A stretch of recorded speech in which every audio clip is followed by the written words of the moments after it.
Basta sa flea market, makamura-mura manggod ka. Look on this watermelon. See how big is it? Kaya sariwa gid ang mga prutas dito pag mo punta ka ng flea market. So, i-flex ko lang kung sa akong gipamalit today. Kaya mahilig man ta sa prutas. So, naapod tayo mga banana, canopy. Alas mga prutas lagi akong gipang palitit ng mga langga. And then nakakita kong onions food. Perting dagkuha ilang onions.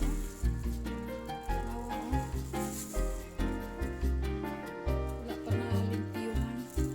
Eh, nakatahon ng good. Naka-box na sila. So, upat kabuok, bali $1. Ang akong kaning watermelon, it's only $2. Kaning canopy, it's only $1. Kaya very cheap, no?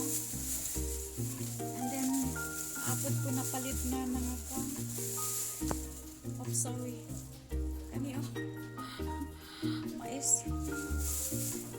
Mga mais.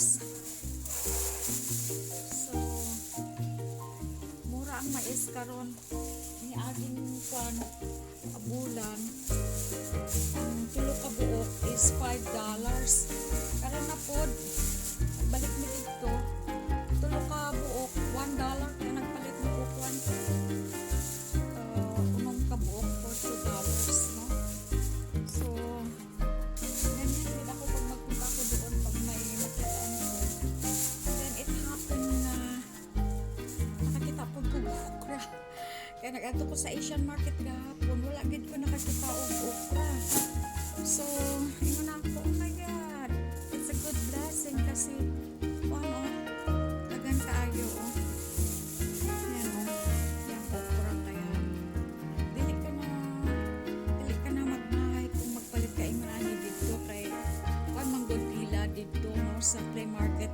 Ang flea market manggod dira every Wednesday, Saturday pati Sunday. So adtong sa Saturday ang uban dili pa siya open kaya it's better to go na Sunday kasi daghan ka gyud makita, no, when you want to go shopping for the vegetables, mga fruits mga ana.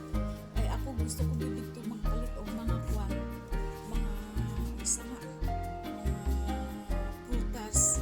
Usahay ang ilang vegetable more on Mexican ang mga European na vegetable kaya pag mag-vegetable na po dito pud ko anha sa sa Asian market kaya dito nimo makita ang mga vegetable na gusto nimo. So ganyan lang ang ganap na yung mga langga. Happy Mother's Day. Isang Mother's Day nagpakuan dito sa akong kanan na mo adto sa flea market kay yung aning mga flowers. So the fruits is so